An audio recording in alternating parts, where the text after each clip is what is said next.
नमस्ते दोस्तों, व्रत में अगर कुछ ऐसा खाने का मन हो जो स्वादिष्ट, चटपटा और एकदम क्रिस्पी हो तो आज की ये साबूदाना बड़े की रेसिपी जरूर ट्राई कीजिए। बाहर से एकदम खस्ता और क्रंची और स्वाद में इतनी चटपटी कि एक बार खाएंगे तो हर व्रत में बार बार यही बनाने का मन करेगा। तो चलिए आज बनाते हैं व्रत वाले स्वादिष्ट और चटपटे साबूदाना बड़े। सबसे पहले मैंने आधी छोटी कटोरी मूंगफली और एक छोटी कटोरी साबूदाने को अच्छी तरह रोस्ट करके तैयार कर लिया है। अब भुनी हुई मूंगफली को ग्राइंडिंग जार में डालकर दरदरा सा पीस लेंगे। मूंगफली को बिल्कुल बारीक नहीं पीसना है, हल्का दरदरा टेक्सचर ही हमारे बड़े को बढ़िया स्वाद देगी। अब इसी तरह भुने हुए साबूदाने को भी पीस लेंगे। साबूदाने का टेक्सचर हमें बिल्कुल बारीक सूजी जैसा रखना है ताकि जब हम मिक्सर तैयार करेंगे तो बड़े अच्छी तरह बनेंगे और खाने में बहुत ही ज्यादा स्वादिष्ट लगेंगे।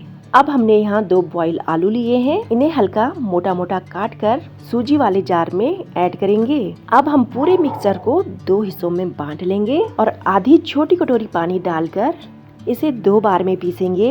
एक साथ पूरा मिक्सर डालने पर ये अच्छी तरह ग्राइंड नहीं हो पाएगा, इसलिए 2 बार में पीसने से इसका टेक्सचर एकदम अच्छा और स्मूथ आएगा। और दोनों बार ही हम इसमें आधी छोटी कटोरी 2 बार पानी यूज करेंगे। अब इसका टेक्सचर देखिए, ये ना तो गीला होना चाहिए और ना ही बहुत सूखा, इसका टेक्सचर बिल्कुल ऐसा ही होना चाहिए। अब इस मिक्सचर को ढककर 5 से 6 मिनट के लिए रेस्ट पर छोड़ देंगे। अब 4-5 मिनट के बाद देखिए साबूदाना अच्छी तरह सेट हो गया है और मिक्सचर का टेक्सचर भी एकदम परफेक्ट है।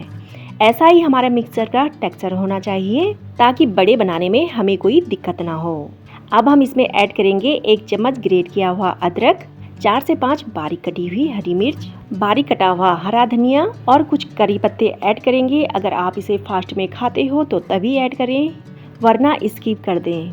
करी पत्ते डालने से बड़ों का स्वाद 2 गुना और बढ़ जाता है। साथ ही इसमें ऐड करेंगे हमारी दरदरी ग्राइंड की हुई मूंगफली, जो कि बड़ों में बहुत ही अच्छा क्रंच और स्वाद देगी। अब इसमें ऐड करेंगे 1 चम्मच कुटी हुई काली मिर्च और 2 बड़े चम्मच नींबू का रस। नींबू का रस इन बड़े के स्वाद को एकदम चटपटा और फ्रेश बना देता है, इसलिए इसे बिल्कुल भी मिस मत कीजिए। तो अब हम इसमें ऐड करेंगे 1 चम्मच नमक।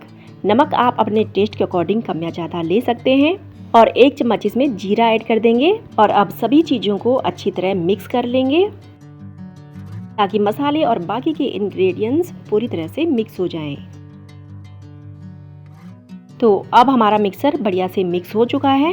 अब हम इसमें से मीडियम साइज की लोई लेंगे, ना बहुत बड़ी और ना ही बहुत छोटी। अब इसे हाथों से हल्के हल्के गोल करते हुए इस तरह से शेप देंगे, देखिए, और बीच में एक छोटा सा होल कर देंगे।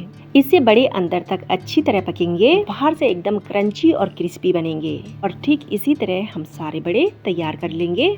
अब यहाँ हमने सारे साबूदाने बड़े तैयार कर लिए हैं। एक पैन में तेल या घी, जो भी आप व्रत में इस्तेमाल करते हैं, गरम कर लेंगे। अब जैसे ही तेल बढ़िया से गरम हो जाए तो इसमें एक एक करके साबूदाना बड़े डालेंगे। ध्यान रखिएगा पैन में एक साथ बहुत ज्यादा बड़े नहीं डालने हैं, वरना ये आपस में चिपक सकते हैं और अच्छी तरह फ्राई नहीं होंगे। इन्हें हम मीडियम फ्लेम में फ्राई करेंगे। अब जब ये नीचे से हल्का सा गोल्डन ब्राउन होने लगे तो इन्हें हम फ्लिप कर देंगे।